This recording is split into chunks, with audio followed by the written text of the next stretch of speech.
I don't know if you realize it or not, but in just a month, we will be celebrating Easter.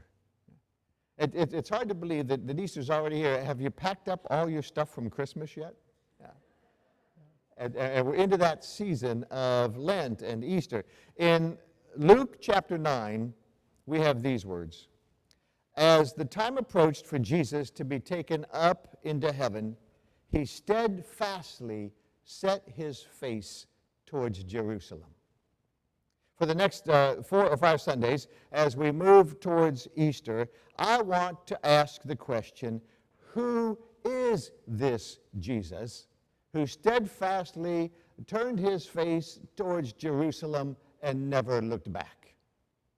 Who is this Jesus who moved forward with passion towards the cross of Calvary and never took his eyes off of us?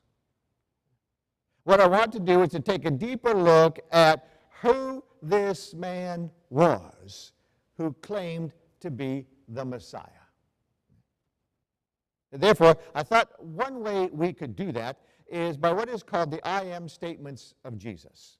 There are 7 of them. Let's change the slide, Lance.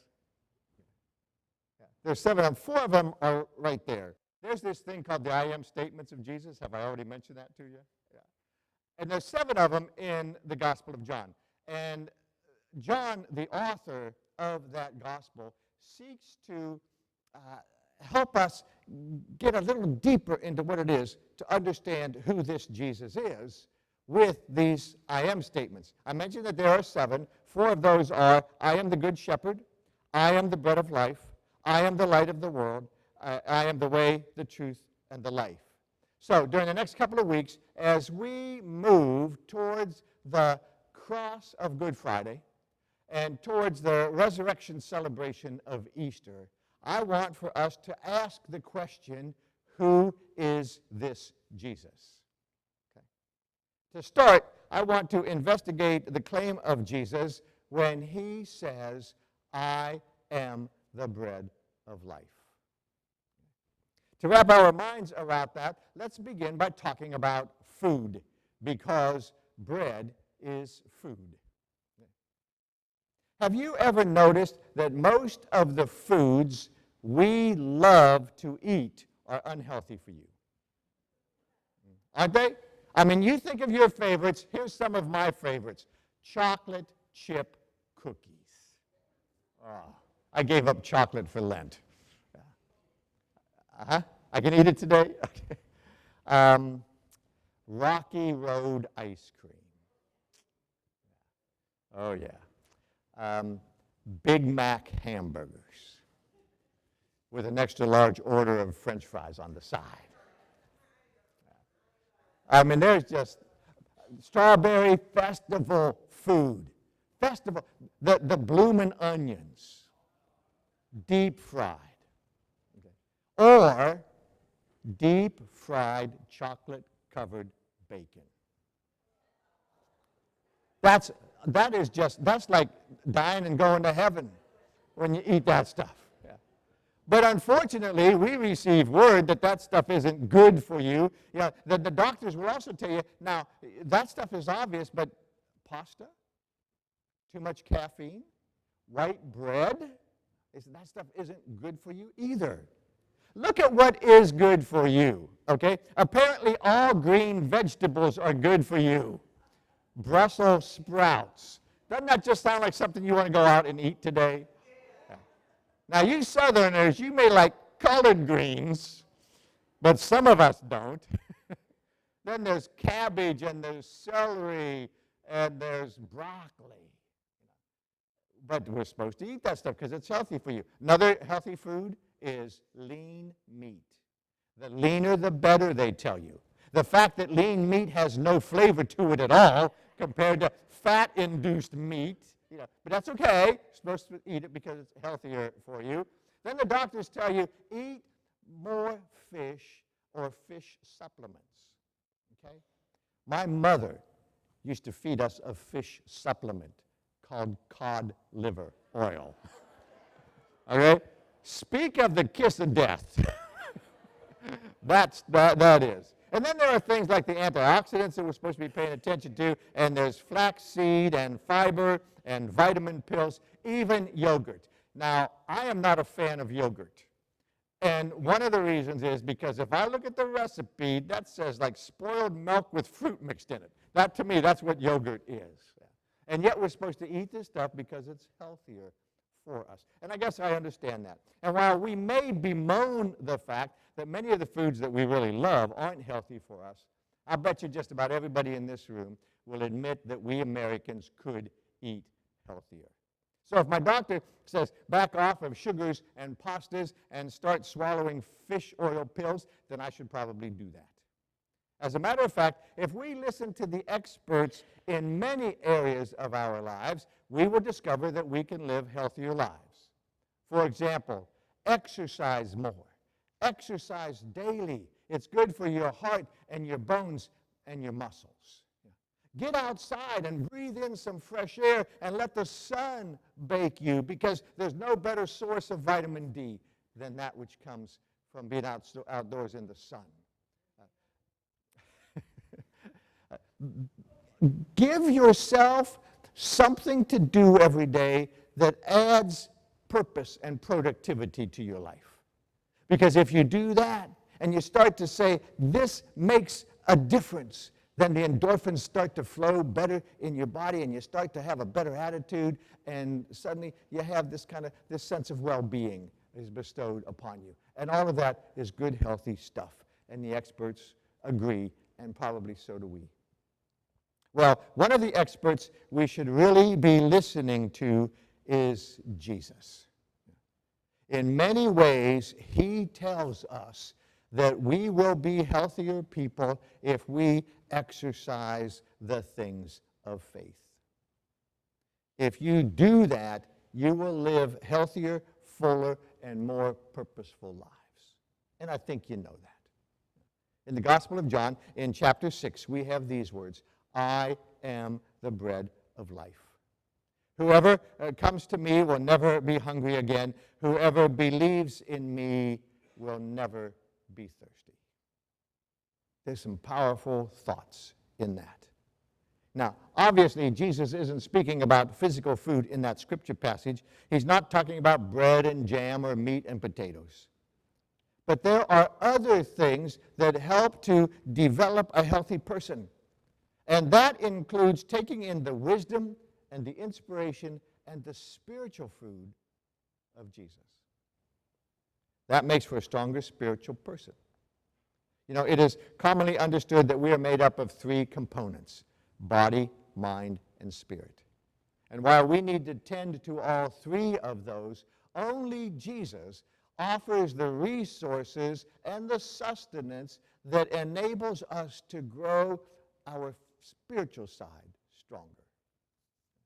If my doctor tells me to start taking Lipitor so that it counteracts the effects of the cholesterol in my system, or if my doctor tells me that I need surgery because I have a sick gallbladder and I ignore him, I'm living dangerously, right? Well, if Jesus tells us that we need to take in more of the spiritual resources that he has to offer, but we ignore him, we're living dangerously also. So what do we do about that? Well, our spiritual side needs nourished through things like inspiration, faithful motivation, and the development of a dynamic relationship with Jesus. How many of you have ever heard me preach about developing a dynamic relationship with Jesus? I do it about every other week. My sermon always ends up back to having that strong relationship with Jesus Christ. We need daily wisdom and inspiration to help lead us through life. We need spiritual encouragement to help guide us. We need Jesus as the bread of life in our lives. The Lord's Prayer says this: give us this day our daily bread. While Jesus was certainly talking about our need for daily food, he was also talking about our need for daily inspiration through receiving a really good dose of the bread of life. We need daily portions of that kind of spiritual food so that our whole being can grow in grace and in faithfulness. Only the things of God can feed us like that. Let me give you an example of what I mean. Last weekend, I had two wonderful experiences. One of them was about food, and one of them fed my spirit. Last weekend, my sister and her friend came for a quick weekend, and it's always neat to get together with my sister. We probably only are able to spend 3 or 4 days with each other in an entire year. So when she shows up, it's special. So we used that opportunity, Peggy and I, to take them to what is rapidly becoming one of our favorite restaurants. I don't know if you've heard of it yet. It's a relatively new restaurant in downtown Tampa called Eulali. Okay, Eulali. But by the time you get done with this sermon, you're going to hear about Eulali. Great restaurant. U-L-E-L-E. Simple way to spell it. Eulali. Great food. As a matter of fact, if we had gone there at lunchtime, I would have ordered their Eulali burger, the best hamburger I have eaten in my entire life. Good food. Did I tell you that already? Good stuff. But we went there for dinner, and so we had to order from the dinner menu, and there's a lot of really good, healthy stuff on the dinner menu. There's fish, and there's rice, and there's salad. However, I chose to order differently. I chose to order from the specialty menu, and I just ordered some a la carte things to put together as this meal. Okay. So here's what I ordered for dinner last Friday night. I had their alligator poppers. Now, alligator poppers are alligator and country ham and roast duck, all blended together in whatever that neat stuff is that they then throw in a deep fryer, and they come out as poppers. Good stuff. Then I had what they called their Florida native chili, which included more alligator, more roast duck, venison, and also wild boar. Spicy stuff. Good stuff. Okay. Then, to top it all off, I needed to get something that kind of pulled all that together and kept it down. Okay? So I ordered their, what I think is going to become internationally famous, their 4-cheese macaroni and cheese. It's baked in its own individual little thing and crusted on the top with Parmesan Romano. That food was to die for, I'll tell you that. It was the best Southern comfort food I've eaten in a long time. So that was one of the things that just was wonderful about last weekend. Here's the other thing that was so wonderful. You don't usually see me play guitar, because I don't play guitar over here, but I had taken a long break from playing guitar on the praise team across the street at the contemporary worship service. I returned to that last week, and it just felt so good. Since I was a young teen when I got my first guitar, the Lord and I have had this kind of relationship through music. Now, I'm not a very good guitar player, but whenever I get playing, especially like with the praise team, the Lord just comes and touches my soul in a spiritual way.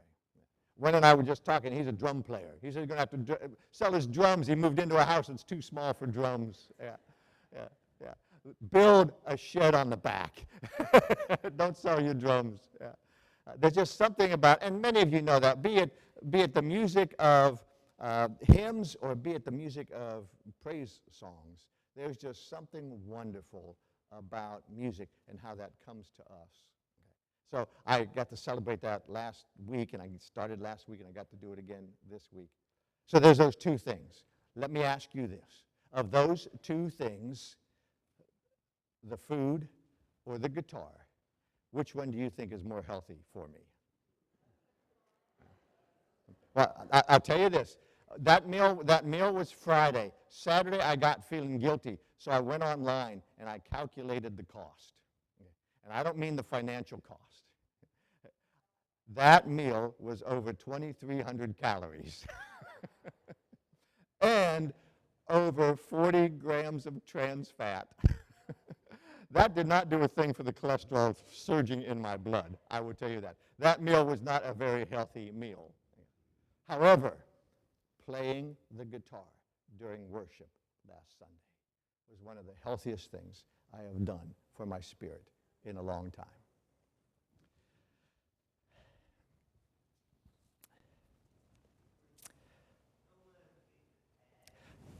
You know, when we allow the Lord to touch us in spiritual ways, we can't help but be people that grow in the faith.